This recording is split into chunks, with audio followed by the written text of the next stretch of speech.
All right. Welcome to Bass University Live, everybody. It's great to have you with us. Got no microphone. All right. That's just lets everybody know we really are live. Welcome to Bass. Flawless start As usual. But glad you guys are with us, hanging out on this winter day. I know the winter blast is happening all over the country, and this is a really cool thing for everybody to think about, especially guys that are down south that are getting hit with these cold blasts this time of year. Those blistering cold blasts get those fish. It's like a light switch. It lets them know once you get to the other side of that cold blast and you start getting the warming trend, you're going to see the first spawns of the year. And a lot of times they can be massive waves just crashing the banks. We see it in Florida. We see it a million times. When Rojas set the record for the Bassmasters, exactly what happened. One of the biggest cold fronts of the year, got to the other side of it, and boom, the crash happened, and all the monster double-digit bass showed up. So you're saying if I go out on the bay this weekend during this cold, I'm going to find them spawning? Is that what's happening? Further south, a little further south. Okay. But here's what we get around here, right? We got skim ice everywhere around our house, and you'll get these mini warming trends. Riz, that those mini warming trends are everything. Even if that water temperature is in the 30s, if it bumps up into the low 40s, right, man, it's those fish, they wake right up. Yeah. So ice can be a good thing too. It's like it shuts the lights off on them for a while. Especially, I've noticed if you get ice, it's quiet under there. You get ice and then snow on top of the ice. Mm-hmm. Boy, it's dark. Yeah, in that water. And then when it disappears and the light comes back, they're ready to eat. They're ready to look around, feed. They're ready to the bag rack on. I remember we were filming with Oliver Nye, and we were using the giant side-by-side swimmers fishing the edges of the ice. That was so cold when we filmed that stuff with him. But those ice edges, man, they're like bait fish use it, bass use it. Anyway, it's cold blast going on, but we've got a hot conversation with Jeff Gustafson. Can't wait to get him on. Bassmaster Elite Champ, Bassmaster Elite competitor. We're going to be talking about Sonar, electronics, and the Aqua-Vu. And guys, here's the coolest thing. We're giving away a brand new Aqua-Vu, and this is a brand new unit. So I'm going to read the model that we're going to be giving away today. It's the Micro Revolution 5 HD. It's a $600 value. One of you guys is going to win this today. One of our subscribers for Bass U. For our grand prize, pay attention. We're going to be asking a question about the content of the show, Bass University style. So get your thinking caps on. And this is a great little camera. The Aqua-Vu is a terrific product. Had the pleasure of working with the Aqua-Vu with Great Buck up on the Great Lakes just this year. And you can see this content on Bass University, how we're using the Aqua-Vu in concert with side imaging and forward-facing sonar and catching smallmouth with it. It's such a great tool. You're using your sonar to investigate the habitat, to identify rocks, brush piles, grass edges, and then you can dive in a little deeper with the Aqua-Vu and actually see more detail. You can see things that even the best sonar units can't tell you, especially when the fish aren't moving in the habitat. It can help pull those fish out. It can help you identify and see things that even the best sonar on the planet can't see. So working those two tools in concert with one another really takes your fishing to the next level. And Gussy has been using the Aqua-Vu for a while, so I'm excited to have him on. We're going to be diving in to that, talking about whatever we want to talk about. Guys, if you're not a subscriber to Bass U, get yourself over to Bass University right now. It makes a great gift. It's a terrific gift opportunity for any fisherman in your life. We have a 50-day free trial going on over at bassu.tv right now. Oh, yeah. And some other great stuff coming. Perfect time of the year, too, to dive in. Perfect time. I want to welcome, we have a new subscriber, Dax James. Dax. Nice. Welcome to the Bass U family. Welcome to class, Dax. Appreciate you joining the program. We've got so many new people. I imagine we're talking to a lot of new folks that have subscribed during the last several months. So many new people have joined the Bass University program. Welcome, welcome, guys. And how this works, guys, is go over to Bass University, bassu.tv. You can watch us on the app. By the way, if you haven't downloaded the free Bass U app, it's the best way to view Bass University products. Or you're watching us on your website, watching us on your phone. Access the IM board. Ask your questions.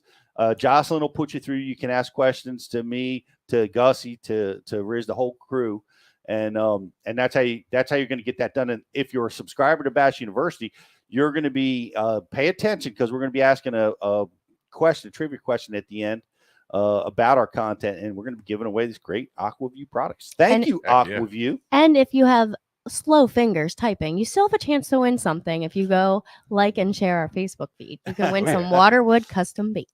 Awesome. Thank you, Waterwood. And guys, go, if you're watching us over there, like the feed, share it, whether it's on YouTube or Facebook, and we've got something for you guys too.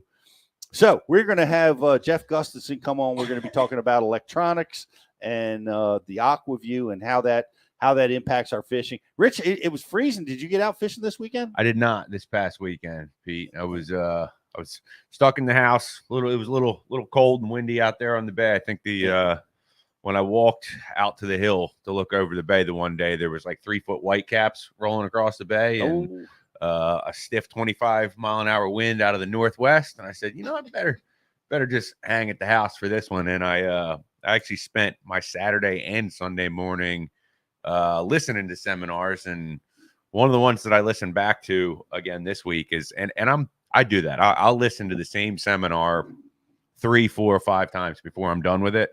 And I don't know why I was in the mood, but I listened back on Stetson Blaylock's Wacky Rigging seminar, which is a really, really good one. And, it's just, it's such an effective fish catching technique. And it kind of like gets that bad kind of, aura to it of, oh, it's just dumb fish and cast it out there and let it fall and catch one. Well, guess what? They eat it. And there's a lot of different things you can do with it. So I listened to that seminar. And then I also listened to James Elam fishing the mid-depth that was my Sunday morning listen. And that's another good one too, man, because we get stuck kind of fishing on the extremes, right? We either go shallow or deep, and then there's that that middle of the water column that kind of just gets forgotten about. And especially these days with all the advances of forward-facing sonar, that middle water column, that kind of forgotten section, I think we're really going to be able to start to target that and, find fish in that mid-depth column that, we may not never have made a cast at before. So those are my 2 listens this week. Yeah, that's really good. Cody Meyer comes to mind. Everybody loved that seminar. Guys, go watch that seminar at Bass U about targeting fish that you just can't count. The hardest fish to catch. Yeah. Really, really great stuff. They are out there though. Yep. There are big fish swimming. They're all out there in places. Honestly, 90% of fish are out there. There's only this much is up on the banks where we typically target them. So we're all learning a lot in different ways to get out. That's what we're going to be talking about today. But Jocelyn, I know you've been sick. It's good to have you back. I'm glad. I'm glad to be back. It was rough, but I'm back. Yeah, the flu bug, everything's running around. Yeah. We had a great Christmas party. We had the Bass University Christmas party over in Philadelphia at the Mushaloo, which was really nice. We missed you being there. I know. I'm so sad. Well, we're glad to have you back. And like I said, all the IMs, get them over to Joss and she'll pass them along. And Scott was at the Christmas party. Yeah, what a great time, right? Nothing like having Bass U on a ship, the Mushaloo. It was perfect. Awesome it's fitting for us. It was really cool. It was right next to, now you guys may have remembered Ike won the Bassmaster Elite on the Delaware River. Well, this is an old sailing ship that is now a restaurant, and it's right there. It's right there where the big weigh-in was, where Mike won that tournament, and we were there. Mike was there, the whole crew, and it was great flashbacks. Yeah, for sure. The Delaware River, were you there, right out Pete? the window. Were you there, Scott? I was in the crowd. How many years ago was that? 3 or 4 years? Ago. Yeah, but 2014. I was in the crowd, top stage. He won. I made my way down to the floor, high-fived me right down by the Yeah. stage with all the guys I went That's down awesome. with. It was like going to the Super Bowl. Yeah. It was what an experience. It really was. I Yeah. parked in Philadelphia for that tournament with an 8-foot John boat in the bed of my pickup truck. Excellent. Yep. I mean, I've been to weigh-ins. We were at the Elites. We're going to be at the Elites this year, by the way. Check us out if you're going to be attending any of the Elites. Make sure you stop by and see us. Heck We're going yeah. to be at most of them. But we've been to all those events. You see the crowds. There is nothing like the crowd that was the craziness and the enthusiasm of the crowd in Philly. That It was made my your hair first- stand up. Yep. That was my Yeah. first weigh-in, and I had no idea why. I was there to help Becky with the kids, and I just was like, "This is crazy. Yeah. There's a lot of people here." Yeah. It was packed. It All was. those big concrete steps that make Mhm. the It was auditorium there. It's an outdoor auditorium, Yep. and there's just filled, standing room only. People going Philly like they do at the Eagles game. By Yeah. the way, congrats to the Eagles, man. Go Birds. 13-1 now, Mhm. looking That's strong. crazy. Still holding it. We lost our quarterback though, Scott. Oh no, Yeah. really? I didn't Yeah, hear about Jalen's that. sitting out the Dallas game on Christmas Eve. Uh-oh. He's just got a sprained shoulder, so they're kind of gonna I Yeah, guess let him tape that up. Yeah, let take him a week rest. off. Yeah. Yeah, take a week off. He'll be back for us for the. Howie the said playoffs. that the Mashaloo actually was in New York City before moving down to Philadelphia. Is that true? Hmm.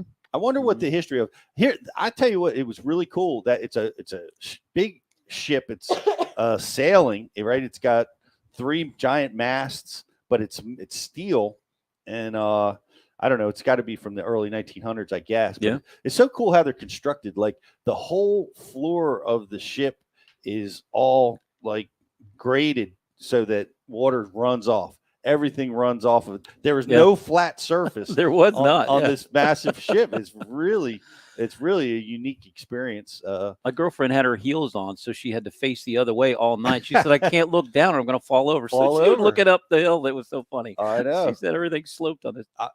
When I stood up to talk to everybody at the party, I was standing in a hole. I was a foot lower than most of the rest of the group. But then it makes a lot of sense. It must have been a Totally. wild experience to be crossing the ocean with that. And I can't imagine, the Minn Kota it would take to, That's to a trolling motor. to mount to the front of that ship. Yeah. That Ultrix could probably do it. Yeah. Could probably do it. You could probably push it along. So now you've had dinner on the battleship and you've had dinner on the Mashaloo. So I guess we got to keep this tradition going. Yeah, there's a what's submarine there, right? In the Olympus. That would be cool. I don't know if we would all fit in a submarine. Are they big? Yeah. They are? Well, inside, but Next dinners we're gonna be eating is team dinners on the Bass Cats down on the bay this summer. We're gonna have a Bash U executive team fishing outing. I think Get we some- definitely. Oh. Well, Get we're some gonna have Wellwood some chicken, and guys. the whole We're deal. gonna have something with you guys. It's coming. If you haven't checked it out, we're updating our website today with even more details. A lot of information is there. We're in Anderson, South Carolina. We're in Gadsden, Alabama. We're in Athens, Texas, and Shreveport, Louisiana. All that is A by the end of mouthful. today. That's going to be updated. You can see the speakers that we have. We're including a lot of the topics that we're going to be talking about. That's all. We're going to be in the classroom in no time. So get over there and get your tickets at thebashuniversity.com in class. So excited. We've got a lot of things that we're planning, and I can't wait to reveal more and more as we get closer to the class, as we are always looking to improve and do some really cool, innovative stuff in the classroom and even outside the classroom. So we'll keep you guys posted, but get over there, get yourself signed up while we still have seats for all of those events right now. They will fill up. They will fill up. We've got an early bird special that's happening, and that's going to be going on right through Christmas. So you want to talk about an amazing gift to give to an angler, give to yourself. This is a great little deal. It's Saturday and Sunday seminars with 6 of the top anglers on the planet are going to be there. So you'll be able to take pictures, get autographs if you want, get right in their face and ask questions. That's right. During our breakout sessions, whatever you want to talk about. It's a lot of fun. It is. So We'll see you there. we will see you there. I can't wait. It's been too long. gonna be COVID's got us in the dirt for too long. We can't wait to get back. What else we got going on? Need to hit the break so we can get to Gussy. We'll be right back after this. We got Gussy coming on. We're going to be talking about Sonar, Aqua-Vu, and all the latest in technology and how to use it to catch bass. So we'll be right back after this. What's going on? It's Riz here from the Bass University, and I am excited to welcome in Waterwood Custom Baits to the Bass U family. These are custom handmade baits in the South Rainforest of Brazil. They're made of Marupa pedra wood. It's extremely dense, it's resistant, but it's also really buoyant. They're made of quality components with a 100% guarantee. They're made for tournament anglers to get it done when the money is on the line. Guys, that was like my second cast with this bait. That's a Waterwood custom bait. These things are handmade in the rainforest south of Brazil. And I mean, as you can see right here, it's a fish catching bait. It's got the front hook. That means they wanted it. This bait's, it's running really true. It throws really well. Guys, check them out at waterwoodcustombaits.com.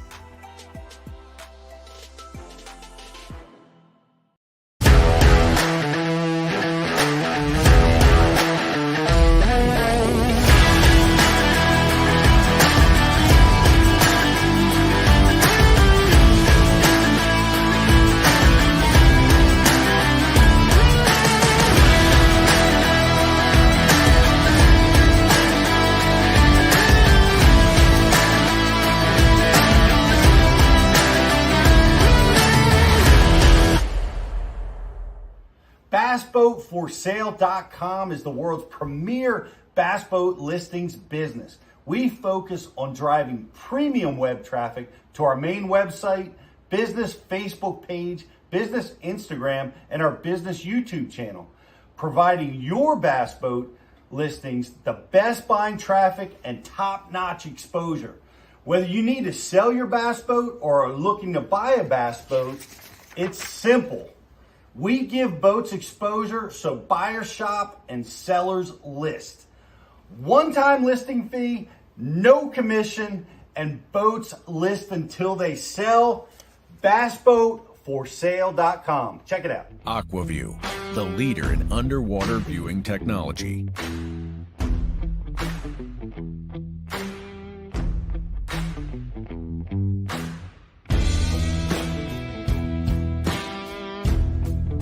Find what you are looking for. Catch more fish. Have more fun. Aqua-Vu. Seeing is believing. Why do you love catching fishing rods? I'm truly losing less fish. Is the sensitivity of the rod. That they're made right here in North Carolina in the USA. Strongest, lightest rod, 100% made here in Sanford, North Carolina. From the drop shot rod to the flipping stick. Every rod has a purpose to it, and I rely on them all the time when I'm out there in a tournament. Durability in the John Cruz Worming series, the counterbalancing in the handle. It's the only rod I found that can withstand my hook set. Boom goes the dynamite. On the water, not spent fishing is a moment wasted. That's why Minn Kota and Humminbird have joined forces to bring you the One Boat Network. Products that communicate and integrate to help you take full command of your boat.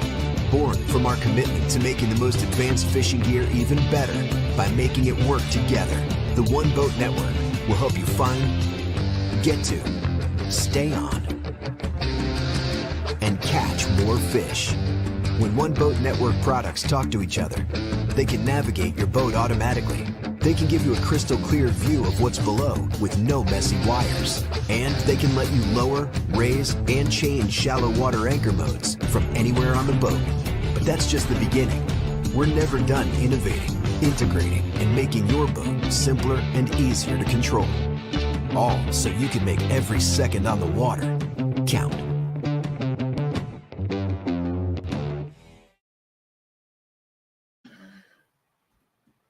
Headset. Oh. Welcome back to the Bass University Live. I'll take this over while Pete puts his headset back on. There we go. Welcome back. Hey, we're live on TikTok, with or without the headset. That's but, right. We got to have a mic on for you guys to be able to hear me. So it's good to have you guys back. Really excited about this guest, Bassmaster Elite Champ. You're a veteran now, out on tour, and we're so glad to have him with us. Jeff Gustafson. Good to have you with us, man. The Canadian snow leopard. The snow leopard. How you doing? I'm good, boys. Thanks for having me. It's been a while, so I heard you guys crying about how cold it is down there, and you can't even see out my window because it's just covered in frost, and it's like minus 25 here this morning. So like oh my gosh, we get real winter up here in northern Ontario.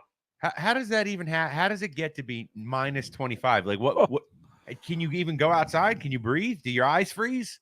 I'm probably gonna go I'll probably go at like 3 o'clock. It gets dark at about 4:15, and I go at like 3 o'clock. I can rip out on the lake on my snowmobile, catch a few walleyes and perch, bring them home, and I'm eating dinner by 5 o'clock. So you got your holes already dug or what? How's that? You just take the auger out, quick drill a couple holes. I got the Lake Master now on my on a little unit on my snowmobile. Pull right up to the spot. Drill a hole, drop my bait down.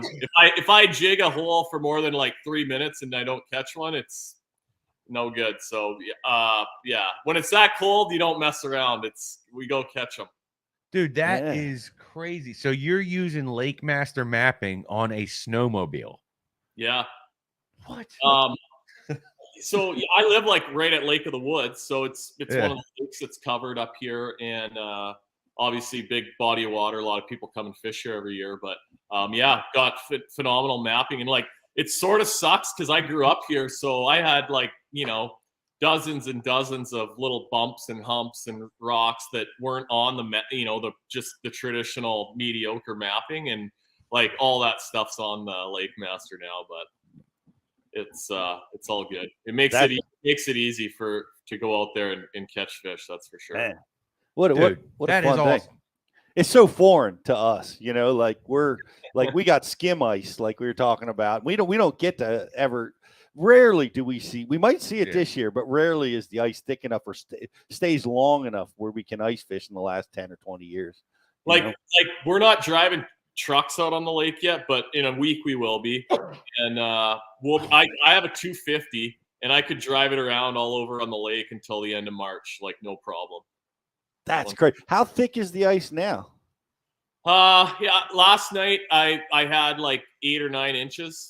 So once you get over a foot, then they'll start plowing roads around. And it's supposed to be like really cold for the next week, and then the ice will be all good, and then we're getting a little warm up. So like the first week of the year, I'll probably go pretty hard fishing, ice fishing, and then it'll be a couple of weeks of starting to get ready to head south and start another season on the tour. Man, that's why I'm like blown away by this Lake Master mapping on a snowmobile. Like when I said I wanted to talk about electronics and their application through the seasons, I had no idea that you're out there freaking, snow leopard and on a God, it's crazy. Yeah, I actually sounds fun. Yeah. Here, I'll show you what I got, but man, it's just that it adds a whole different perspective on things, and people love this. I mean, ice fishing is off the charts, in this part of the country. Yeah, I have caught one fish in my life through the ice. Yeah. Okay, so this is a discontinued, like an old Humminbird, but it's a little 385. I'm gonna get a Helix 5 just so I got a brighter screen, a little faster unit. But I mean, the Lake Master works in here. I just plug it. I got a cigarette plug on the on my snowmobile.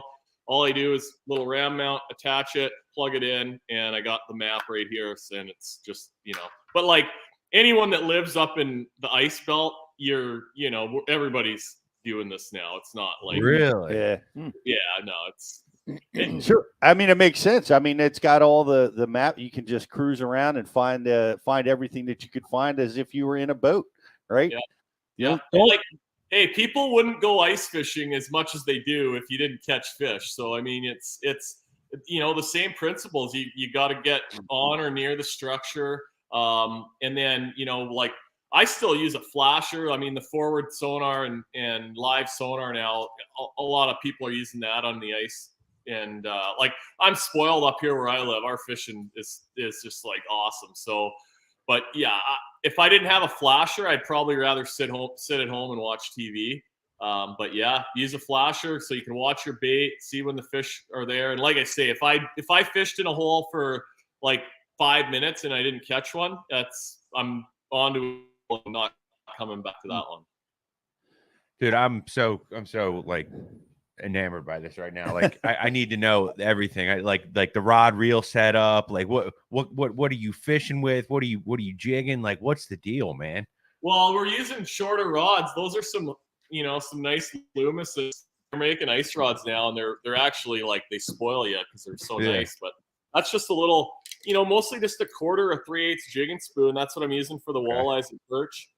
Put a little Gamakatsu, upgrade the treble hook on there, and I tip it with a minnow head, like just a frozen shiner. Put the head on there for a little bit of meat, and that's about it. There's a little Z-Man. They got some little panfish sized plastics now, so that's for probably get on the crappie hunt here in the next few days, and but yeah, that's it. Part of the, obviously it's no secret I love to fish offshore and use my electronics. But a lot of that comes from just years and hours looking at a flash or using the electronics on the ice. Because up until like I've been traveling down south for like 10 years now. But prior to that, I mean, I'd be here all winter, and I'd ice fish, do a lot of guide trips. And but that's where I think a lot of my like confidence in using the electronics comes from. Wow, that makes a lot of sense. Let me ask you about, like, we're talking about panfish and walleye. Do you target bass? Are bass easy to catch under the ice, or are they more tricky? No, they're pretty easy to catch, but it's kind of like morally, I think it's wrong. Like the smallmouths up here, what happens, just to make a long story short, say you got 3 miles of shoreline, all that the fish spread out on in the summertime. In the fall, like late fall, all like 90% of the fish from that 3 mile stretch are all going to go right here to one hump or flat or point, and they group up, congregate, and spend the winter together. So when you find the spots where they are, you can catch a lot of them.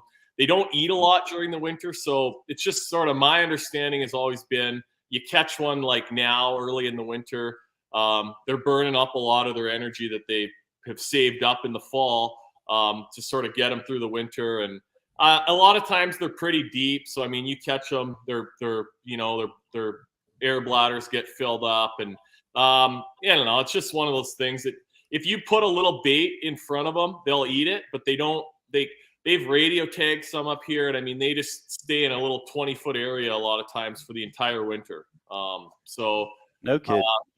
If we find a spot where there's like a ton of bass, you just try and move on. But we do run into them, and you catch them while we're walleye fishing because they're on a lot of the same humps and points and stuff.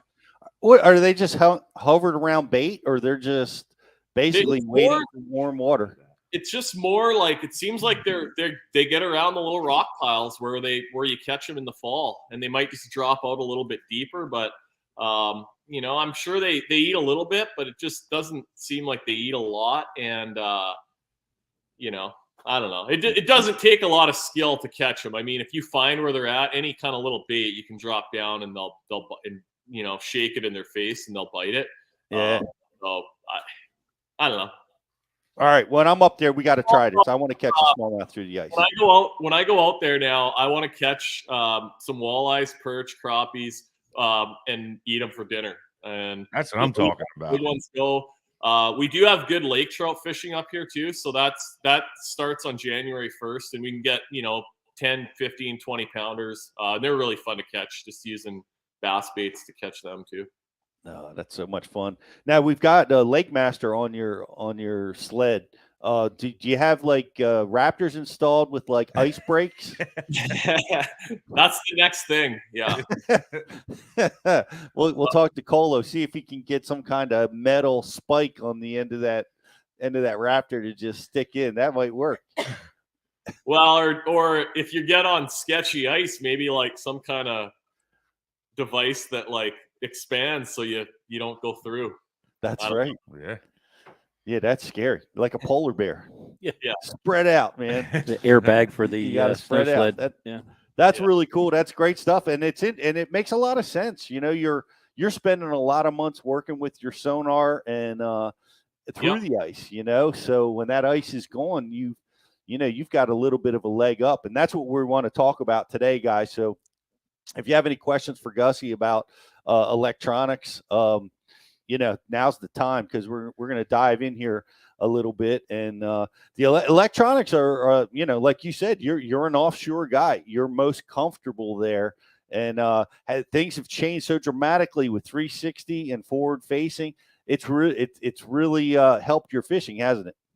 Yeah, I mean, I rely on that stuff, and wherever, whenever we go to a body of water, that's going to be like something that I spend a good chunk of my first day or two of practice looking for. And even like, there's been a lot of full spawn tournaments. I've fished them at Hartwell and Lake Fork where, everybody's sucked into the fish in the bank, and for good reason. And that's where most of the checks are going to come from. And often that's where the winning fish are going to come from. But it opens up the offshore stuff, and there's always fish to catch out there just about all the time. So, I love to look for that.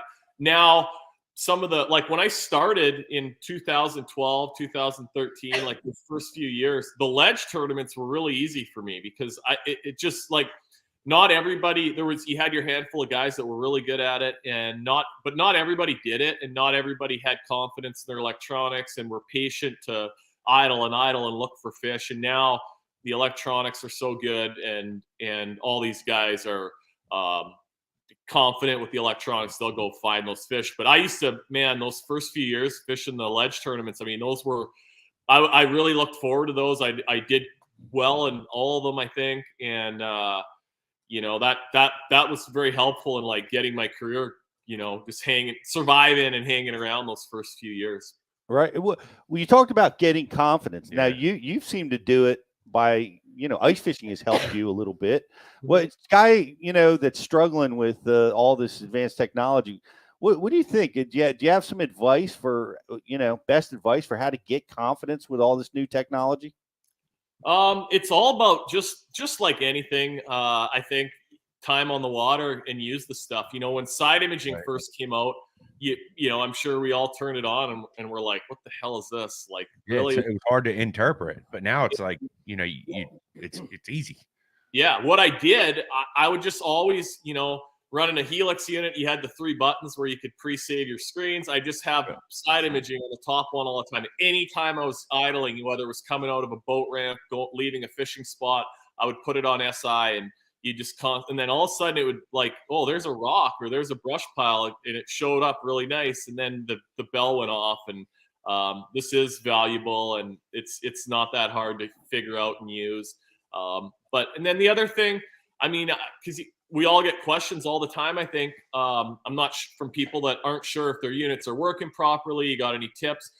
Power, man. It's like they got to have good power to work properly. And a lot of times, like what I find, we'll have, we only get 3 days to practice for our tournaments. So I'm fishing to dark pretty much every day. And a lot of times, like, after 2 or 3 days, if we're back at the house and there's 4 or 5 guys plugging in, maybe you don't get fully charged all the time. And the only time I ever have like any kind of hiccups or glitches with my units, it's always late in the practice, and maybe, the power's starting to drain a little bit on everything. But man, that's having good batteries and good power is important if you want to get the most out of your units. Yeah. Well, like lithium batteries, and I'll give a shout out to Epoch Batteries, who was with Bass University, and what we love about that is it delivers maximum voltage right out of the gate. Now I know a lot of guys are using them, some guys aren't. What's your take on it? Are you using lithium? I run lithiums for my trolling motor, but I haven't used them for my cranking and accessories and electronics yet. But I run 2 Group 31 X2 batteries. So they're big, high-end batteries in parallel. And I started doing that a year and a half ago. And that like really solved all my problems. I had in the last 2 years, I've had no dead batteries, no issues.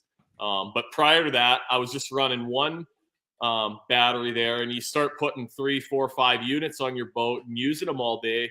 These bigger screens use a lot of juice, and like here's the best way to know if you got a problem. If you're like halfway through your day of fishing or later in the day and you go to start your big engine and one of your graphs flickers or shuts off, Yeah.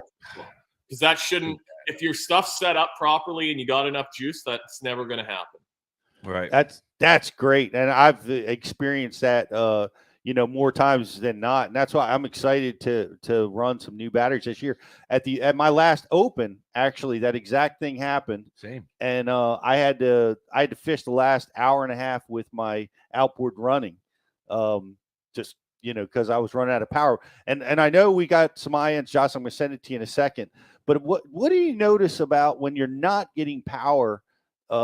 Is there are you not getting do fish not show up, or does habitat not show up as well? What do you see when you get low power or not see? Yeah, what I found would be happening was, and often it was like fishing somewhere where I knew there's fish right here, I should be able to see them, or there's a good point, there's some rock, and my 360's sort of not looking as good. That it would just happen, and then I would have stuff start freezing up maybe a little bit. Just not the units just weren't acting normal. And like I'm using them all the time. You can just tell that something's not right, and that's always what it would be. Was power. And since I went to doing the 2, and I understand not everybody has room for 2 big batteries in the back of their boat, but like if you do, and you're I fish for a living, whether I'm on the circuit or guiding. Getting photos for a writing project, whatever it is, I want everything to work and be able to use all the technology that I'm able to. Yeah, power is so important. Yeah. I agree 100%. Jocelyn, what do you got for us? Sorry, Josh. Let me turn you back on there. It's okay. What is your process of graphing over shore brush and then casting and fishing it compared to graphing shallow rock boulders and fishing them? So yeah, either or. A lot of times, say I pull up to Pickwick Lake and I run first day of practice. I start idling around. I mark some brush in 18 feet. Okay, that looks good. I might turn around, fire a cast out. If I catch a fish or I see a few fish around the brush, okay, that's good. That's a good spot. Then I'm looking for more, and I'll just start saving them. Might fish one just to keep it honest every once in a while. But often once because our practice is short, you don't want to burn more fish than you need to. Once I catch a couple or have an inkling that this is a program or this might be working, I don't even fish them again until the tournament often. I'll just mark them. But it's nice to fish some of them sometimes because you can get a better idea maybe of how they lay out. Some are snaggier than others. And maybe you got to bury your hook or adjust your presentation a little bit. But yeah, shallow rocks, like for say, at Lake Ontario, a lot of that's with sonar, and a lot of it's just visual, using the sun and looking. And often if you drive over them, you might spook the fish. I might just dot the stuff that looks the best or the ends of the rock or whatever. And then give it a half hour and then come back and fish it. And hopefully the fish have sort of set back up again. But a lot of that's just trial and error. A lot of times, like with brush or in clear water places, like with spotted bass, you go to a place like Lake Lanier, there's millions of spotted bass out deep and offshore. But you hardly ever see one idling around on your big motor. They just, by the time the back of the boat gets, over top of them, they've already sort of gone out to the side. So a place like that, you mark a lot of brush. It's just mark the brush and then come back and fish it. And sometimes they're right on the brush pile. Sometimes they're suspended around it. And with forward sonar now, it's just all about find the good looking cover. And then when you come back to fish it, you can shine around and see where they're at, suspended on the bottom, whatever it might be. Well, Jocelyn, who asked that question? That was Ryan. Hey, Ryan. Great question. Now, and I'm going to send it back to you in a second, but the Aqua-Vu, and I want to thank you for this because I've been, you've been teaching us about it and talking about it, and and I've been using it a lot this year. And I had some. I was working with gray buck, and we were using it, and in particular on Lake Ontario, we were using it and watching the. I heard you talk about the curious smallmouth and how they'll come out, and you can't see them on your sonar, but they'll come out and look at. Had that exact experience, and then being able to go back and fish for and catch some of these fish that we couldn't pick off of our off of our sonar at the time. But you brought up spotted bass. Are they? How do they relate to the Aqua-Vu camera, or are they curious like smallmouth because they're so similar? I was just wondering. Like I've used it quite a bit at Lake Lanier and at Hartwell to look at brush, and a lot of times it's just to identify fish that are in the brush piles and stuff, and they're not as inquisitive as smallmouths to like where they're not maybe like a smallmouth. I mean, you drop that camera down, usually they just swim right over to it to have you gotta see it. Yeah, might be a new buddy. The spotted bass are more like largemouths. Like they'll kind of tolerate it, and they don't like walleyes, pike. They'll often just swim right away. Like you'll just see them swimming away more often than not. But the spotted bass and largemouths will just sort of, you can get fairly close to them with it, but they don't.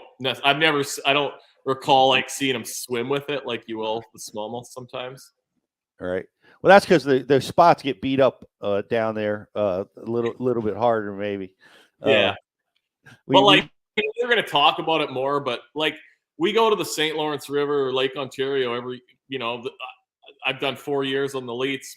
We've gone there every year. We're going again this coming year. It's the greatest smallmouth place there is probably to fish. And I mean, if anyone fishes there and has problems or, needs a boost in their confidence, that camera is unbelievable at that place. And in the river especially, you can cover so much water with it. It's so clear. You can see a long ways. And I sent a few videos over to Rich this morning, and I heard him say at the start that the format didn't work, but those were just some video clips from that place. But like, I mean, you put it down there, and I've found so many places to catch fish there with that camera.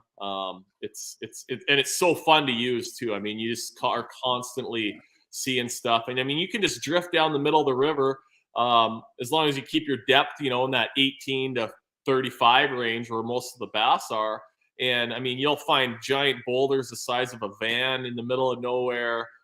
Just little sand spots or rock spots in the middle of nowhere, and there's 10 smallmouths hanging out around it. Like it's incredible because if you don't have it, you're just drifting around there hoping to get a bite, and then you throw a dot down and maybe it's a good spot, maybe not. With that camera, I mean, I can put waypoints right where the fish are, not guessing several yards, 20 yards, 30 yards behind the boat, wherever it is, because the current moves so fast. And like it's just so fun to use.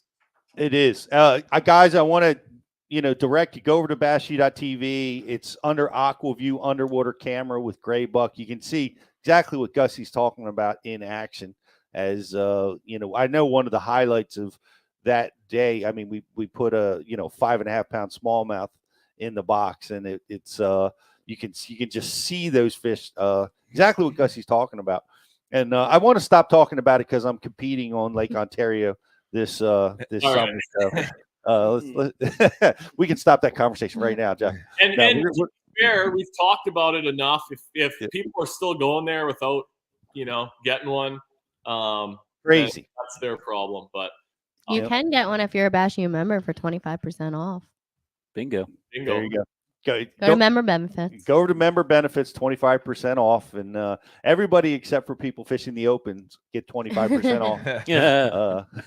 Like, go check it out at Bashu. I know you have some more questions. I Josh. do. Wolf of Walmart wants to know. I heard guys have specific screen colors for weather outside. Do you have a specific screen color for different water clarity versus murky? Like on the Aqua-Vu? Yeah. I think he means Humminbird. Oh. On the birds. You know how you can change from like amber to green to lava to yeah. Yeah. No, I'm not that. I just want to catch them. So I don't mess with that too much on water clarities. But like for different different depths. Like we use the depth highlights a lot. I always keep 5 foot and less stuff red, avoid that. And then, if you're fishing an offshore tournament and the fish are between like 16 and 22, which is often the case on a lot of the Tennessee River events, I'll highlight that in green and do some of that. But with water clarity, I'm not totally sure what you mean there. Do you what color palette do you use on your side imaging? Number 4, like the kind of brown. Right. And do you ever change that based on like how sunny or cloudy it is? Gotcha. No, probably not as much as I should, because I know like Fider, he was really big on that. He'd change it around quite a bit for different colors for different types of water. But generally, I've always just used that brown one. I know a lot of guys use blue. What are you guys' thoughts there? I'm all over the place, man. I like to alter it, and it depends. Like, it really depends for me. Like, man, if I'm in the shade, and I can see better, it's maybe not as important. But if the sun's coming off my screen, and the depth, I don't know, but I'm constantly tinkering with it, because I'll look back, like I'm going past a log or something that I know is there. Right. And I'm like, man, I'm not seeing it as well as I'd like to be.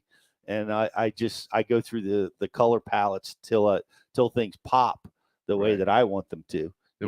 I'm always tinkering, and I'm not set on anything. It's like, for me, it's fluid, and I move around a lot. I've found that it makes the most difference on the side imaging. Like that's the one that, like, if I'm changing, it's going to be the SI, and it's really like, I don't do it based on water clarity, but I do it.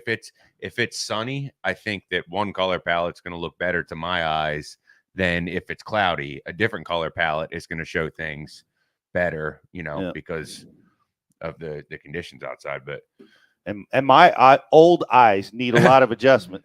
So maybe that's. But I did want to ask you this, because this is where I struggle, Gussy. I want to know if you have any tips to even help me, is really picking fish. Like, a lot of times, I'm identifying my little white, they look like little Tic Tacs or whatever, and I can see a shadow. And other times rocks look just like that. And I struggle to identify on 360 and side imaging. Do you have any tips, or what's your theory or process behind picking fish off of those two systems? So with side imaging, if you're around a lot of rocks, the fish can blend in a lot better. If you're on like a flat, softer bottom, the fish will show up real easy. Like, if you haven't ever experienced it, the first time that I really like, oh wow, there's a school of fish up here. A lot of our crappies in the fall will go on like these big mud flats, 30, 40 feet. But they show up super good on side imaging. You can, find them really easy. So that, okay, I got a lot more confidence in it from that. With 360, if you're moving around a lot, it'll still show you the grass edge, the hard stuff, the rocks. But it's harder to see fish. If you spot lock, or you're pulled down, that's when you can really start to pick up fish on your 360, because as the thing's spinning, you see something different right here, and then the next round, 10 seconds later, they're gone, or they've moved to the right or moved to the left. Right. I was over in Australia a month ago and fished with Carl for these barramundi, and they're a little bit bigger, so obviously easier to pick up, but like, we caught almost all of our fish. They move a lot fast. They move pretty fast. So it was hard to pick them up and stay on them with regular, like, forward facing sonar, but we would spot lock, and on a good spot, a weed point or just any kind of point. And these things would, guaranteed there, once we found a good spot, they just sort of constantly be swimming over it. And like, Carl would be up there and he'd be like, oh, there's 3 coming right here. And they're, and I could cast out, lead them, and that's how we'd catch like almost all the fish. It was insane. I learned so much about the 360 there, but that's where you'll see fish with it a lot better. And you watch like, Brandon Palinuk's probably the best with using 360 to see fish. He talks about it all the time, and I used to, I think, I use it all the time. I'm not seeing what he's seeing, but my eyes were open a lot more. If you're spot locked on a good place, that's when you'll start to see fish show up a lot more. Are you altering, or are those guys altering the feedback? Because you can step up your speed. I know your detail drops out, but do you alter the speed of your return? No, I keep it whatever the regular kind of setting is. That's what we were doing over there. And the detail was like crazy. Like you could see the fins on the tail and like know exactly which way the fish was going. It was pretty cool. And that was seeing the fish and then seeing the shadow as well. So sometimes, you'll get like the tic tac bright spots. Those are fish. And other times, I think it's just if they're a little bit higher, maybe off the bottom or not, you'll get those good shadows, and that's the stuff that is very revealing. Yeah, the shadow is the telltale, right? We know we're dealing with a fish over a rock, especially when you see separation, right, underneath the target. It's tricky, right? But you got to educate yourself to it, and it's all about just using the stuff and playing with it. And just once it's just like having those like light bulb went off moments, and then it just is so it gets to become a lot easier the more you get confidence in any of that stuff. Yeah, it's funny. I read that article. I guess I was reading it on the Blaster about your trip over there and how 360 is a more even more important of a tool over forward facing over there, and I guess it's like as you described, because maybe the fish are bigger and they move more, or I don't know. What do you think? That was probably the main reason why, but I learned a lot. Like all these guys over there had 360 on their boat, and they'd have all three brands of sonar similar to here, but they all had really good electronics, and it was just interesting talking to almost all of them were very reliant on 360. And even when we started, I mean, I was a little bit skeptical, but Carl, he had a lot of confidence in it, and that's how we caught. We actually did pretty good in the tournaments that we fished over there, and that was the main reason why, like having that confidence in the 360 and knowing when to sort of stick around on a spot or move on. It was pretty cool. Do you feel like learning to interpret your electronics is one of the longest learning curves in fishing? Yeah, absolutely. And it's just, it's just all about using it. And, if you want to get better at fishing, it's number one thing is time on the water for improving your just for everything, right? Learning how to use more baits and techniques, getting better at casting, and then, just getting better with your electronics too. It's all about confidence is like such a big part of the game. And, right. You gotta be able to sort of do it all now if you want to be successful. If you tried to make it on one of these like pro tours and you weren't like pretty well versed on every bit of sonar technology that there is, then you're gonna have a hard time keeping up with everybody. It's the truth, and it's efficiency. It's just you're putting your baits in front of more fish more often, right? With the sonar technology that we have today, and of course with the side imaging revolutionized my fishing too. Just being able, I just still can't believe the places that I fished for 25 years, and until I scanned it, I had no idea what was down there. Right.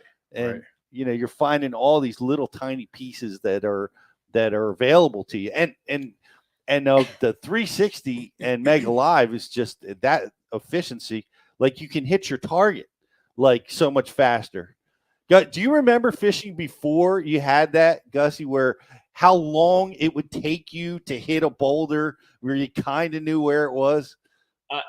Dude, almost every single day that I fished last year, I'd catch a fish that I saw on forward on Mega Live, and I'd reel it in, and I'd tell who was ever in the boat with me, or if I was by myself, I'd just tell myself like, "Hey, you would not have caught that fish if you didn't have this on your boat." Like it's unbelievable. It's every single day. It was at least one extra fish. Most of the time, it's multiples, and that's huge. It helped me learn like having 360 and Mega Live. They help you learn how to use the other one better because like you're going along like that screenshot you showed earlier with the 360 with all the boulders. So you're going along on 360, see a boulder, then I can shine the Mega Live at that one that's at 11 o'clock. See it on Mega Live. Okay, it stands 4 feet off the bottom, and then put my Ned rig or my drop shot right next to it. And often the fish, you might not see them, but when your bait gets down there, then all of a sudden you see the fish kind of reveals itself that from the shady side of the boulder. But I learned I've learned a lot about using each from they're both sort of mandatory equipment on my boat. Yeah, in conjunction, the 360 and forward facing sonar, like if you're using them paired, it's so nasty. It's like it really is like, and you said it, the hitting your cast, the efficiency part of it, it's automatic. Like you don't, there's not even a guess. Like even with 360, if you weren't pulled down, there was still a little element of like, am I definitely going to hit it? Because your boat can drift just a little bit, and if it's not a huge piece of cover, then a lot of times you can miss it. But with that live imaging looking out front, you're not missing. It's amazing. And if you flip that live imaging down, have you done that? Do the down scan on the live, and you match that up with your 2D. It makes your drop shotting just spot on. Like you can hit a target in the head. I can't even tell you how many times I hit a fish in the head with my jig or whatever I was looking at, because you can tell the differentiation between the two. It's pretty epic. It's funny. I'm more surprised when I don't hit a piece of habitat now. Like, oh crap, I missed it. It's crazy. Josh, I know we're backed up with IMs. Let me send it your way. Dan wants to know, what general rule do you use to determine if the fish you are seeing on any of your graphs are fish that you are targeting? Like the difference between bass and other species. Have you been able to get a clue as to when you're looking at bass and when you're not? It's different on every place that you fish for sure. And over the course, like we'll often be at the same body of water for a week. You get an idea of, okay, these are bass, these are walleyes. Sometimes you see stuff on your screen. It's almost too good to be true. You drop your bait down there, and normally if it's a school of bass, you're going to get a bite right away if there's a pack of them. But if that doesn't happen, that's when the Aqua-Vu shines as well. So, again, I said it before about the 360 Mega Live. The Aqua-Vu is mandatory equipment in my boat, and this particular one is the one that we're going to give away today. This is actually an older model. The new ones are more blue, but that's the 522. So you can actually record with it. That's the little camera. You can. It's so easy. Just let the line down. Check it out, and that's where these little cameras shine. We got a little spool to reel it up quick.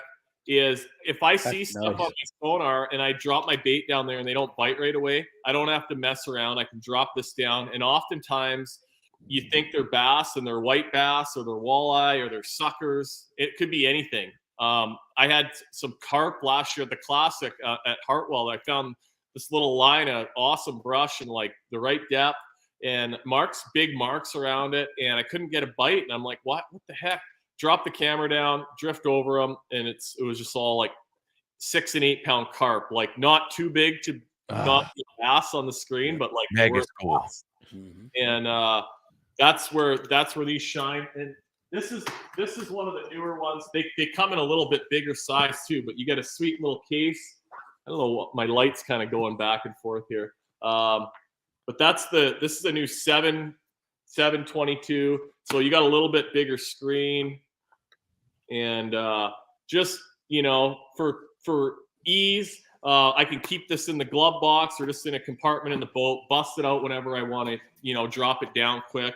If you get on a brush pile bite in a tournament and it's, you know, the last day of practice, I can just go up to the brush, drop that thing down, and see if there's any fish there. Even a dingier water place, like we had a tournament at Lake Eufaula a few years ago, and I could drop that thing down and just see if they're, you know, get on the brush and like, oh yeah, there's some bass there. Okay, mark, on to the next one. They don't have to sit there. And there's 2 fish there. I don't have to burn one. And I mean, sometimes you can shake a bite off and stuff, but this just, you don't even show them a bait or educate them. You just drop that camera down. Oh yeah, there's fish on this one. Okay, on to the next. It's just a really useful tool. They're not that expensive, and something to keep in the boat. They're very easy to charge up. There's, you know, you don't have to take any batteries out. It's just a little plug. It plugs into the side of them when you come in at night. You can actually USB and charge it up right in the boat if you had to. But makes life so much easier out there. I can't believe how many, like, of the guys that I fish against, a lot of them have cameras now. But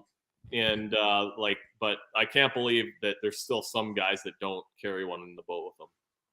Yeah, it's turning over. I know, you know, once you've seen it in action, you realize it. One of the things I really like to do is with my Ultrex is I use the remote a lot with my camera, and, you know, it's just so nice, you know, and you know, being able to maneuver and, you know, just do it all from your driver's seat, you know, and you can look at side imaging, all your sonars lit up, and you're viewing it through the camera. You're seeing everything you want to see, and that can be done with the remote control. I got to use that remote when I was guiding a lot and teaching that way. So I got real comfortable with the remote where I don't even have to look at it. I can, you know, manipulate it, you know, my direction and speed.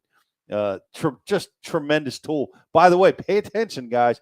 We're giving away one of these devices. It's the 5 HD. We're giving this away. We're going to pick something really cool that Gussy talked about. We're going to be asking that question to somebody. First one to get the answer, we're going to be giving away one of these great Aqua-Vu cameras. I love that one, Gussy. I don't have that one. Man, you could put that in the back of any compartment, a glove box. That fits anywhere.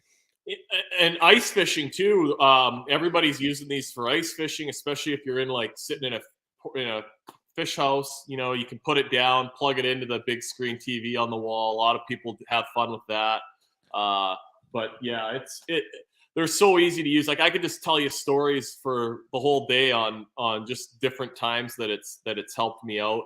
You know, your favorite spot that you've, you know, caught fish at for 20 years. I mean, you can go drift over it and see why. Oh, there's a little sand patch or a little bit of gravel, or there's an old log on this one side of the hump, or, you know, and that's why I always catch them on that side of the point. Kids, if you're fishing with kids and they get bored after a couple hours in the boat, that camera will keep them busy for another couple hours. They're very valuable, and just, you know, again, there's just more and more uses kind of popping up every year for them. When you're, you know, spot lock's probably the greatest invention that I've seen come around, you know, in fishing, and for all species, especially if you like to fish offshore, if you're guiding, taking a picture, baiting someone's hook, you know, you never lose the spot. And then with the camera, again, you're in spot lock. Like, I keep seeing fish pop up under the graph at the back. You know, drop that camera down quick, see what they are, and often, like, even if they are bass and you go through 2 or 3 baits, they don't bite. You got to move on. You got to, mark. I'll put a waypoint there, mark them. These fish aren't catchable right now, and maybe in an hour or 2 they will be. But I've seen spots, especially around home here, where you can drop that camera on just about every single point on the lake and see bass. But they're not all, you know, you kind of got to be able to know when to roll, or, you know, if I drop a couple different baits down and they don't bite, I just go look for biters, kind of. So just something to keep in mind as well, because you'll see that there's way more fish down there usually than you think there are. Right. That's awesome stuff. I know a lot of people are going to be taking advantage of this, and believe me, if you're still a skeptic, you just go out there one time with the Aqua-Vu. It changes everything. Jocelyn, let me pass it to you. Yes. Do you use your Aqua-Vu only in practice, or do you use it in the tournament? Well, that's a great question. Do you ever pull it out in the tournament? No, I never have in a tournament. So up where I live, we have really good tournaments, throughout the summer, and they're all kind of community run events. And they're not allowed. Underwater cameras are not allowed in your boat in a tournament. And this goes back. So the first Aqua-Vu came out around like 1997, 1998, and Jim Linder and Ted Capra, legends from Minnesota, came up and pushed the Sonar Bass International on Lake of the Woods. It's sort of our biggest, open team tournament in Canada. Lots of pros have come and fished it over the years. Guido and Dion Hibden, OT Fears, Terry Baxay. Lots of guys have come and fished here, fished the tournament. Big event in the 90s, early 2000s, and it still is today. But Linder and Capra won the tournament, and that was right when Aqua-Vu came out, and it came from Minnesota as well, and they had some kind of tie into it. And after the tournament, they revealed we found all these fish with an Aqua-Vu, and it was just like a pre-fishing tool. And then everybody up here was like, well, these cameras are going to ruin fishing. They make it too easy. And that's not really the case.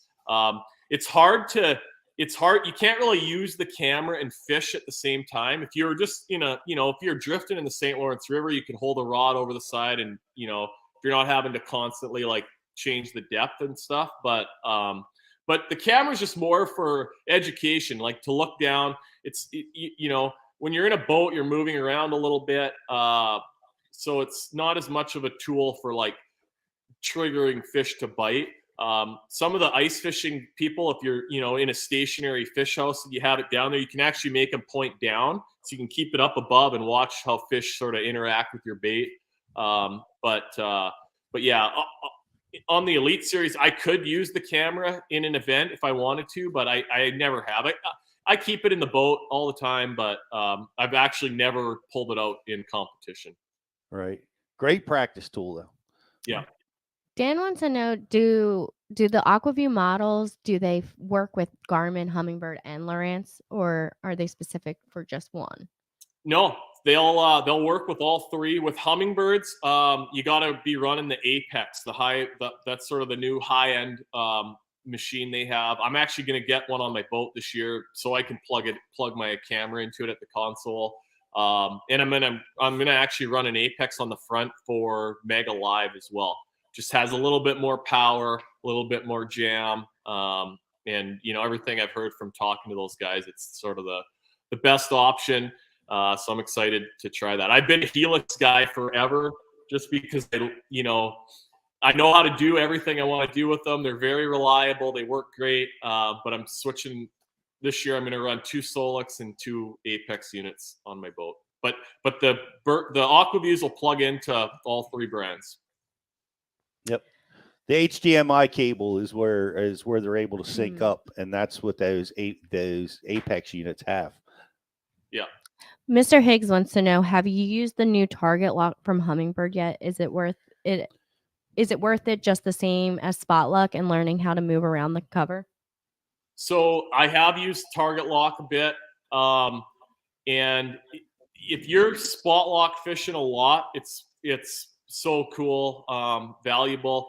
For me, I'm moving so much, and I like having the 360 up there, and just constantly go up. I don't know. I might put it on for a couple events this year. Probably when we go out to Lake Ontario, Champlain at the end of the year, we'll be doing a lot of offshore fishing, a lot of spot locking. But if you fish that way, it's gonna make life easier for sure. Yeah, the beauty of it is it's taking that transducer away from the trolling motor. So if you want to lock on a rock pile in waves or wind, it'll keep that fixed there. And we we got to look at it this summer, and it was just amazing. We're out 2-foot waves shooting buoy lines like the buoy anchors, and no matter what the boat did, we could see the buoy line, the anchor, the chain, and fish relating to it, and fish coming through that system. So it's a really neat system. Really neat system. What do you got, Josh? Wild Bill wants to know, do you use marker buoys along with your electronics? Marker buoys, Wild Bill. Come on, man. Do marker buoys still exist in your world, Jeff? Hey, I still carry one with me in the boat. Yeah. It's for if something falls out and I got to mark the spot. I grew up, I've thrown a marker buoy over the side of the boat thousands of times in my life, but the GPS now is so good, spot lock. You don't have to. And, if you do, you're kind of telling every other boat that drives by that you're sitting on top of a good spot. I don't know. That's just the more you use GPS and waypoints, the less you need to use a marker buoy anymore. Yep. I'm old school. Wild Bill, I'm with you. It's good to have you with us today, Bill. I hope you're doing well. But I carry a trio of buoy markers in the boat still. I can't break that habit. There's still some time that I like to drop them, and then I can scan the area, and it does help me clarify some things. And of course, it's nice to have that in case all hell breaks loose and you lose a system or something. It's nice that I still keep them in the boat. I gotta say though, I haven't pulled them out to use them in a long time. There we go. This is a camouflaged marker. I had it spray painted black, and it's probably been 6-7 years now that thing's I just got all my stuff, to go in my new boat here, and this will go in, but it's a heavy enough weight where I can just use it as a marker buoy, but it's just like a plug retriever too. So we're not going to Lake Fork this year, so I probably won't need this thing 100 times, but it's, if you do get a marker buoy and you throw it out, spray paint it black or a dark color so that it's not so visible to everyone driving by. Exactly. You got to watch those guys, man. They will hole jump you. We used to do. Yeah.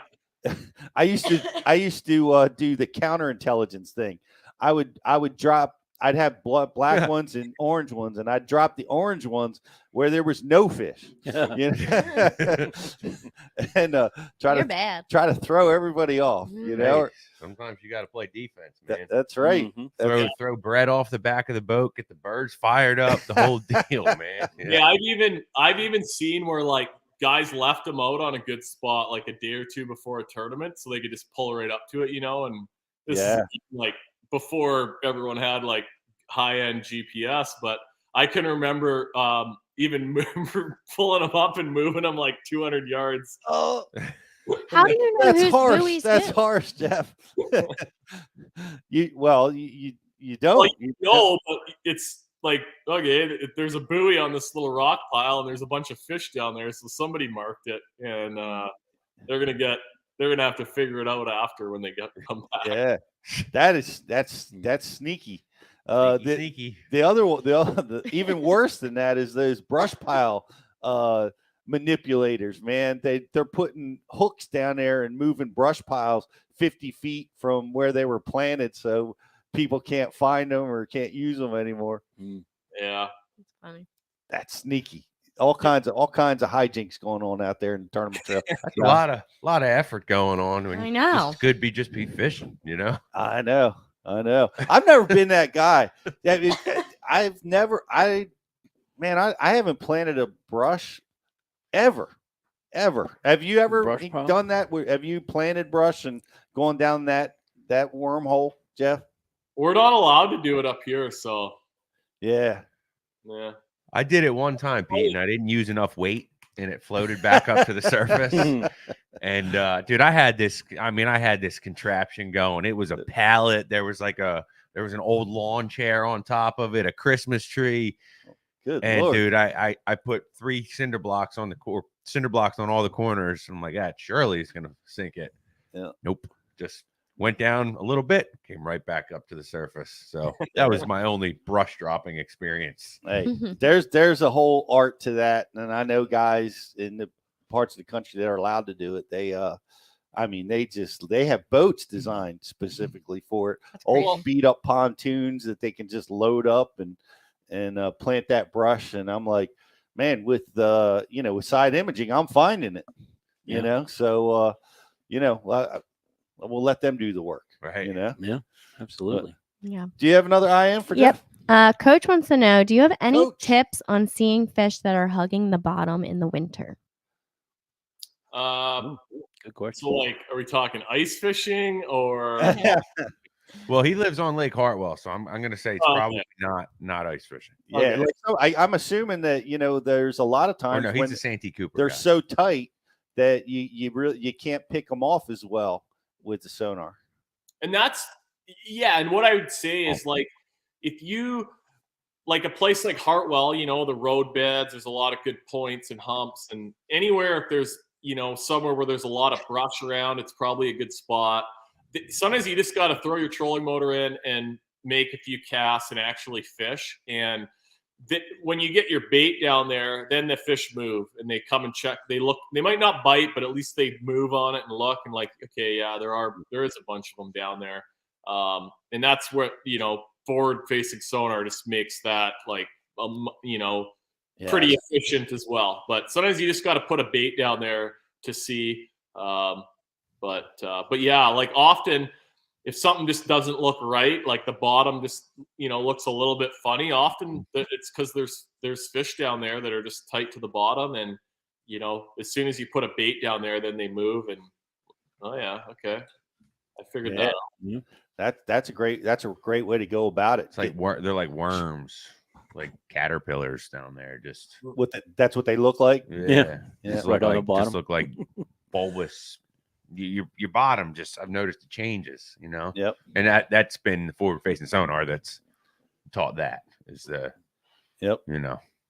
sometimes they are there and there's just no separation. Yeah, they're sitting tight to the bottom.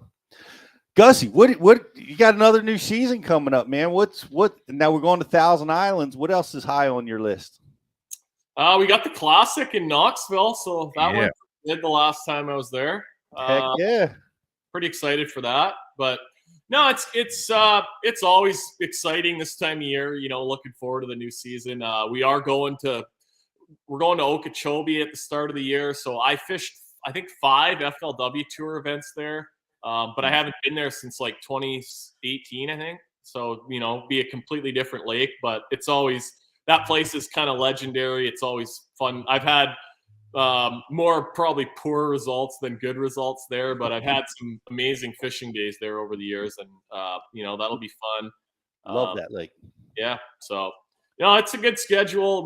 We're going to 3 of the best smallmouth places in the world in next summer to wrap the last 3 events. We got St. Clair, Champlain, and the river. So yeah, it's a good schedule. We got to bid everything. I guess Lay Lake has some good spotted bass. I love getting like one good winter spotted bass tournament, which we haven't really had the last few years. I guess the Classic at Hartwell last year, but it just didn't pan out that good for that program. But yeah, overall it's a good schedule. I'm pretty excited. I will get to see moping again, maybe. Maybe this year. We'll see.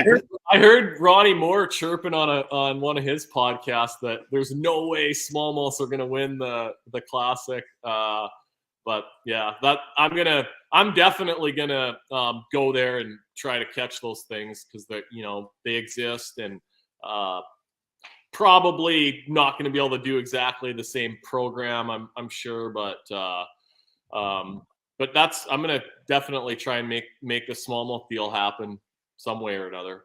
What time of year did you win there? So we were like right at the end of February, early March. Right. So like 3 or 4 weeks before we're going there for the Classics, like at the end of March. So it's going to be a little different, a little bit farther along. And I caught all those fish off one little area, so I'm sure that's been roasted pretty good. But but you know, I got to see that it exists, and you know, there's some big smallmouth to be had, and I know a bait that they like, I think, pretty good. So there you go. No doubt. And well, you're a smallmouth killer. So if anybody's going to put that together, it's going to be you. I'm imagining Ronnie and the guys that are figuring that the fish will be too scattered that time of year, maybe. Yeah. For the spawn, which is why it'll be hard to be won. That would be my guess, right? Yeah, I think so. I mean, it's farther along, but I mean, you just never know, like late March, what it's going to be like down there at that time. You know, it could be 70 degrees, and yeah, they're going to be like almost trying to spawn, or it could be 30 degrees still in the morning, and it's, you know, you just never know. But anyway, it's going to be a heat wave for you. I'm going to have fun there either way. Getting to fish in that tournament is just like the highlight of the year for all of us. And, you know, yeah, I go take in all the events that happen during the week, and there's so much history behind the tournament. It's just fun. It's a fun week. And, you never know when it's, you know, you're not going to be able to get to do it anymore. So, just try and enjoy it. My results have not been great. I've fished the last 3 classics. And one of these times it's got a hit, I think. So hopefully it'll be knocking on the door, man. Eventually somebody answers. Yeah. For sure. Well, we'll be cheering for you. And man, I appreciate you taking the time and hanging out with us, man. It's a lot of fun. Yeah. Last minute shoppers, get an Aqua-Vu for that fishing person on your list, because it's like I say, mandatory equipment in my boat, and they're fun to use, and they're going to teach you a lot. 100%. 100%. They're going to be in everybody's boat pretty soon. And we wish you all the best. Hope you have a great holiday. Take it easy on those perch and walleye. And then stay warm, for crying out. Is that 25 below like zero? Like, is that Celsius? Yeah, like that's Celsius. So, but that's still like, that's around like 10, 12 below Fahrenheit. We will not be visiting. Oh my you. God. Yeah, no, we get real winter. Like, I'm not going to see my grass until probably the middle of April. And that's like best case scenario. So like this year we had the worst winter ever this past winter, and like it was like middle of May before all the snow was melted around here. It was crazy. Wow. Man, and they're saying it's going to be a really cold winter. We're getting a cold blast here throughout the whole country right through Christmas. So but that's good stuff. You know, it's good stuff. Well, we look forward to watching you out on tour, and hopefully we'll get you at a Bass University event in the classroom this year. You're such a great communicator and teacher. We'd love to have you in class, and we'll be reaching out to you on that real soon. Yeah, we'll make something happen. But yeah, like I hope it stays cold until the end of March in Tennessee. Sorry, Tennessee people, but let it freeze. let it freeze. You heard it. I think you're going to get your wish, Gussy. But thanks again, man. We'll catch up with you real soon. Yeah, take care, guys. Thanks, Gus. The snow leopard. Snow leopard. I could never live somewhere that cold. Mike Reed, our own Mike Reed, is living in a place that cold right now. He's no longer Alabama Mike Reed. No, he's not. He's freezing. What is he, Mike North Reed. Dakota Mike Reed North now? Dakota Mike Reed, yeah. Well, we are brought to you by Tackle Direct Studios, guys. Check them out. There's a lot of great gift opportunities over there at Tackle Direct. Customer service second to none, and you will get it in time for Christmas. We're going to take a quick commercial break. We've got a Facebook like and share. If you're watching over there, like it, share it. No matter YouTube, Facebook, wherever you're watching us, like and share it. We're going to be giving away a really cool prize Waterwood crankbait kit, and we have a great Aqua-Vu grand prize that we're going to be giving away. I hope you paid attention. We're going to be asking a question for you right after. We're going to announce the winner of the Johnson Outdoors too, right? Yeah. Oh yeah. We have the winner for big that. Humminbird Minn Kota excellent apparel pack, including a 12-month Bass U gift card. We're going to be announcing that too. Is that done? No, you can still do it. Yeah. Can they? How do they enter? All you got to do is like and share, or not like and share. I'm sorry. All you got to do is like the contest post, tag a buddy and make sure you follow Minn Kota and the Bass University, and you're going to be entered in to win. I'll $250 apparel gift card to Humminbird and Minn Kota. I love the Humminbird stuff. Yeah, great. I see Christmas. Scott's wearing a Humminbird hat too. Mm-hmm. I love that stuff. So you gotta like and share all the social feeds. You got to enter the apparel contest, and you got to join BassU.TV if you haven't done that. You got to get all this done. You got about a minute and a half to do it. It's like it's Christmas or something. It is. Holidays are gone. We'll be right back to give away some really cool stuff right after this. What's going on? It's Riz here from the Bass University, and I am excited to welcome in Waterwood Custom Baits to the BassU family. These are custom handmade baits in the South Rainforest of Brazil.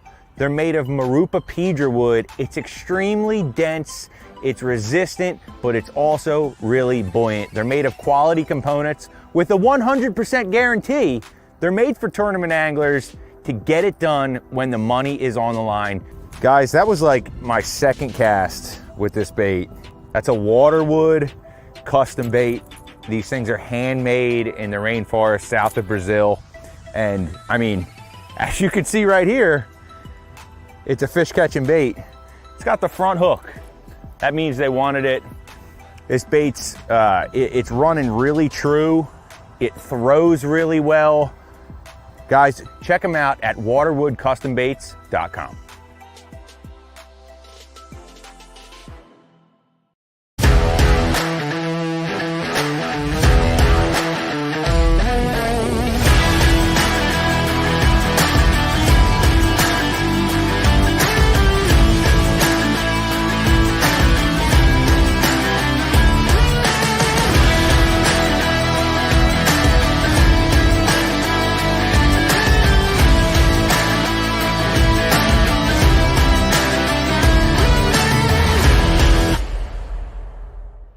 BassBoatForSale.com is the world's premier bass boat listings business. We focus on driving premium web traffic to our main website, business Facebook page, business Instagram, and our business YouTube channel, providing your bass boat listings the best buying traffic and top-notch exposure. Whether you need to sell your bass boat or are looking to buy a bass boat, it's simple. We give boats exposure so buyers shop and sellers list.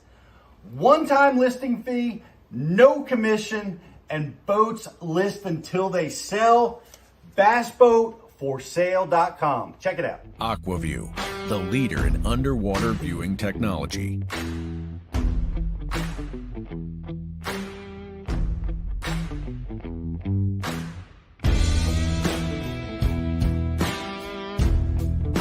Find what you are looking for. Catch more fish. Have more fun. Aqua-Vu. Seeing is believing. Why do you love casting fishing rods?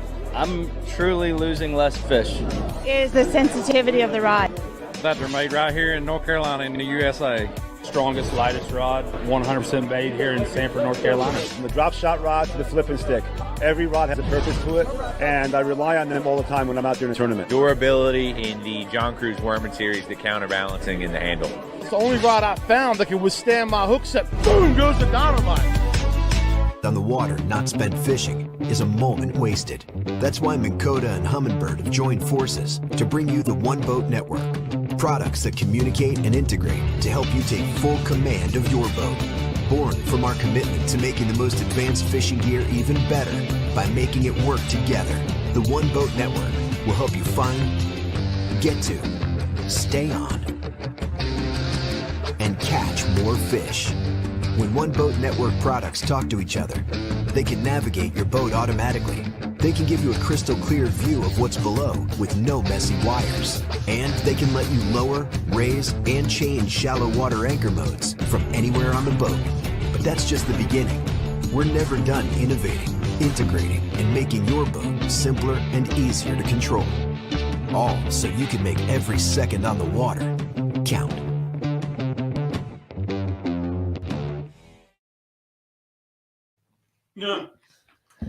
Welcome back to the Bass University Live, guys. This is the pre-Christmas special show. We're not going to do another show until Christmas. And you know what an awesome Christmas gift would be? Everybody pay attention. Listen, if you're not listening right now, a new bass boat.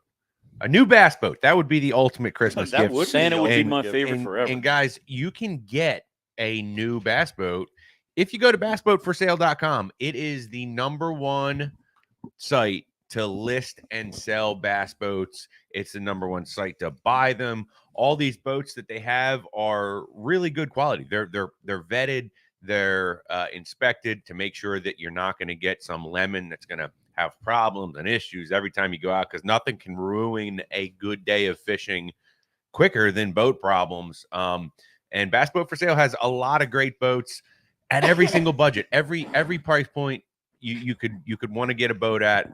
Bass Boat for Sale has you covered. Check them out if you haven't already. It's the #1 place to list, sell, or buy a bass boat. I think, Dan, you should go buy a boat. He seems like he's interested in buying a bass boat. Is he ready? Are you ready, Dan? For a Christmas gift. Pull the trigger. Man, what a great Christmas gift. That'd be I never got a bass boat for Christmas. I got one for my birthday. Did you? Yeah, 2019. Yep. That's awesome. Did it come with like a big bow on it? It did. Yes. Wow. Yeah, it was a beautiful thing. Best birthday ever. Good. No kidding, man. Yeah. Well, sometimes you just got to treat yourself. You know what I'm saying? I got a fishing rod once. Yeah. My goodness. Another great gift is Bass University subscription for the angler that you want to get better at this sport. Get over to bassu.tv. It's where it's happening. You can't believe the amount of talent and the skill set that we're going to be bringing to Bass University this year. Just in our classrooms, go over to thebashuniversity.com. Guys, if you buy a ticket for somebody, it's a great Christmas gift because you can print your ticket out. You can give that to somebody under the tree. So shipping, don't even have to worry about it.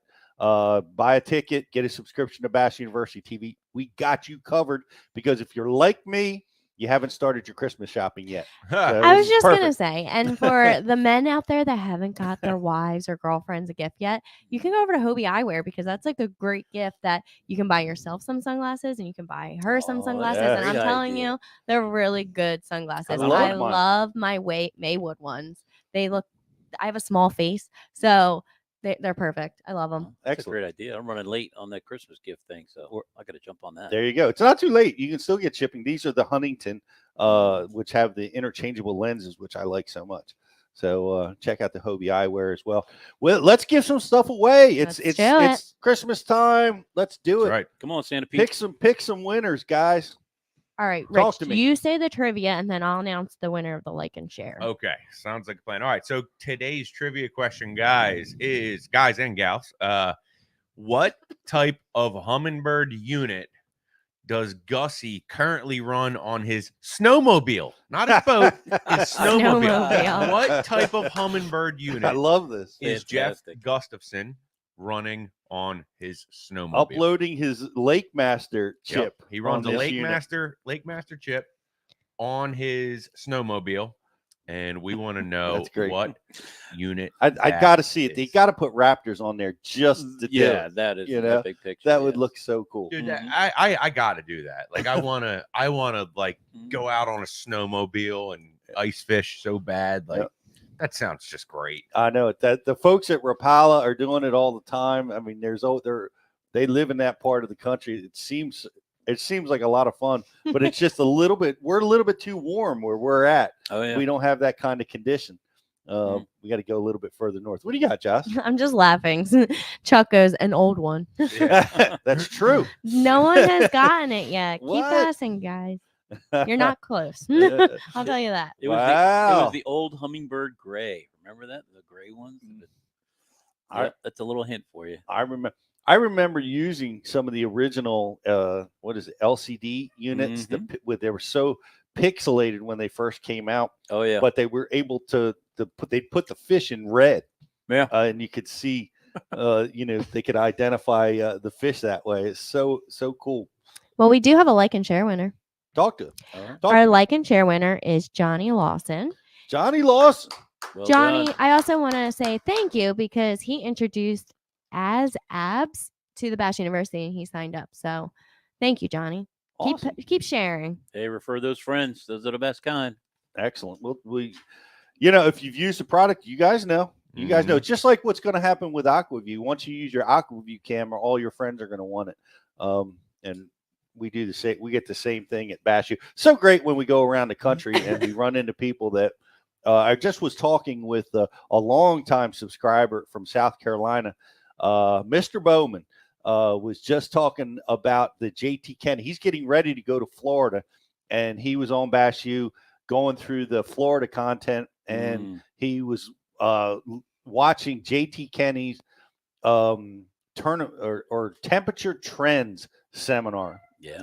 Which he just could not stop raving about what an amazing tool it is to be able to, it's not so much about what the water temperature is, but it's how it's trending, which is dictating the bite. And JT Kenny, tournament champ, now commentator over at Major League Fishing, does such a nice job. And so much great content from him and Bobby Lane and all the Florida guys on Bass University TV. We have a winner. We got a winner. All right. We do. Congratulations, Dan Allen. It is $385. The Humminbird. Dan Allen. Boom, How do you remember that? He must have been Googling around old Sonar units and found it. That's what I would have done. Humminbird. I couldn't remember the name of that unit, that number of that unit. But what a cool That's so deal. funny. He's been wanting to win this. So congratulations, Dan. Dan, wow, great job. Great win. Happy holidays to you. Do we have one more? We have one more big prize. This is the Humminbird Bass University prize, full of great stuff from both companies. I love my Humminbird hat, and I think you're going to love this package too. Who wins this? The winner is Ricky Brewer. Ricky Brewer. Wow. Congratulations. That's a great one. And we have another enjoy. contest coming out soon, so keep an eye out. We're We're just in the giving mood, I we guess. are. Well, it's that time of year. It is. It is. We're having fun doing it. Mm-hmm. And what else do we got going on? We got I feel like I'm missing something. I know, I do too. Oh, Bass U Biggin, Riz. Bass U, that's it, Oh, Scott. here it comes. Yeah. So the cool thing about this, for the last couple membership emails, last couple weeks, we've been asking for send-ins for the Bass U Biggins, and this is basically pick your biggest fish you caught last year, send in the Riz, and he'll call you out, and then we'll send you a little something in the mail. But yeah, what do we got, Riz? Let's check it out. Let's see who our Bass U Biggin was. The most recent biggin was from, where's he at? Our Bass U Biggin. By the way, send that stuff to us. Oh, yeah. Where do they send it? To my email address. Yep. My email address. Riz with two Z's. Riz.bassulive@gmail.com. Riz.bassulive@gmail.com. And the Bass U Biggin for this show is John Campos. He's a Bass U subscriber, longtime faithful, and he's also a caching guy. So All shout right, out John. to John All right, Campos on a couple of Bass U Biggins. He had a pair of 4-pounders that anchored his bag to win the tournament on Lake Champlain this past summer. Can we see that image? I will. Yeah, I'll get the image loaded here to our screen. Just give me 1 second. Send it. The email is now on the in the chat room. It is. Guys, tell us a story. How are you using Bass University? How is it helping your fishing? Send us the big and send us your success stories, whatever it may be, whether it's influenced by us or not. But I love hearing about how all people all over the country are using Bass University. So many guys are listening on their way to the launch ramp. And I love those stories. I've got a 4-hour drive to the launch ramp. I can get in 4 seminars before I get there. Yes, it makes time go by so fast. It does make it go by. I especially love the guys that are at work listening when they're not supposed to be. I know. We get a lot of them. Not to say that lunchtime isn't our most popular hour, but I'm not going to say that out loud. Yes. We love how you guys are using the product. But if you're a Bass U member, I don't care. You're out with your son. You caught a big one. Your friends in your club, you won a tournament, whatever the story is, just send us the pic, tell us the story. We love that stuff. Yeah, look at those monsters. And I also wanted to just give a shout out to the Ike Foundation because we just stocked Veterans Park Pond in Jenks, Oklahoma. Yes. Well done, Ike with Foundation. Everyone's donations from Giving Tuesday, we've been able to stock a couple lakes and help a couple colleges out. So any donations greatly appreciated, and it really does go go out the door to get kids fishing in the outdoors. I think that's really cool. The Ike Foundation is taking on stocking and putting in largemouth in variety of places. So look for that. Look for more of that to continue.